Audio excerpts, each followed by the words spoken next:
با پول و پارتی بهت میکروفون بدن همین میشه.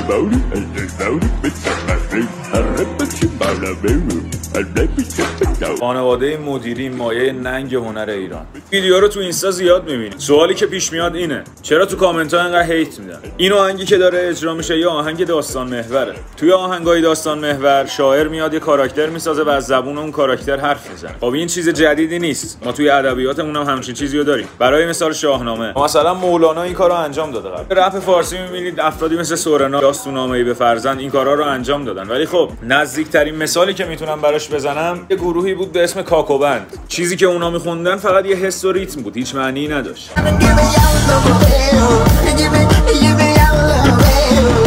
و اتفاقا وایرال هم شد. حرف آخرم این که این کار جدید نیست، این یه تکنیکه توی ادبیات. ولی خب همه قرار نیست این سبک رو دوست داشته باشن. اگر درست اجرا بشه به نظر من نشونه حرفه‌ای بودنه. بازم نظر شما محترم.